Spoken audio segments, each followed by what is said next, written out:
সংখ্যায় উপনিষদ হচ্ছে ১০৮। ১০৮-এর বদলে কেউ ১১২ও বলেন।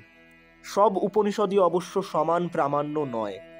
তবে ঈশা, কেন, কঠ, প্রশ্ন, মাণ্ডুক্য, মুণ্ডক, ঐতরীয়, তৈত্তিরীয়, ছান্দোগ্য, বৃহদারণ্যক এই ১০টির প্রামাণিকতা সম্বন্ধে কোনো সন্দেহ থাকতে পারে না।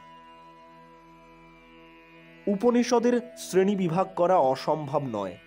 তত্ত্বের গভীরতায় এবং ভাষার তারতম্যে বৃহদারণ্যক, ছান্দোগ্য, তৈত্তিরীয়, ঐতরীয়, ঈশা, কেন, কঠ, প্রশ্ন, মুণ্ডক, মাণ্ডুক্য এইগুলিই প্রধান। কিন্তু এদের ভেতরও ভাষা ও ভাবের গাম্ভীর্যে বৃহদারণ্যক, ছান্দোগ্য, তৈত্তিরীয়, ঈশা, কেন, কঠ, মুণ্ডক প্রথম শ্রেণীর।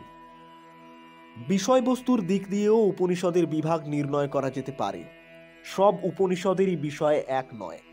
বিশেষত পরের যুগে উপনিষদগুলির ভাষা ও বিষয় প্রথম যুগের উপনিষদগুলি থেকে ভিন্ন।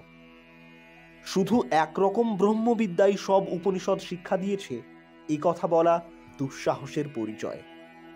তাই জীব গোস্বামীপাদ তাঁর ষটসন্দর্ভ গ্রন্থে উপনিষদগুলিকে ব্রহ্মতত্ত্বপর ও ভাগবত তত্ত্বপর বলে নির্দেশ করেছেন।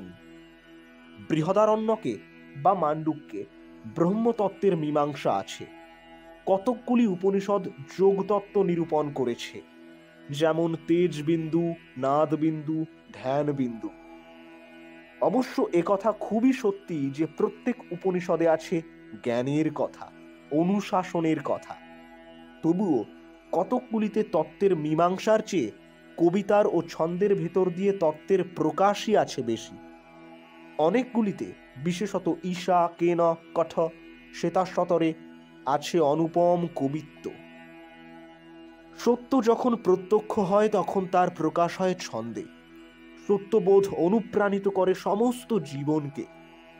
ছন্দের ভেতর দিয়ে অবতরণ করে সত্যের দীপ্তি।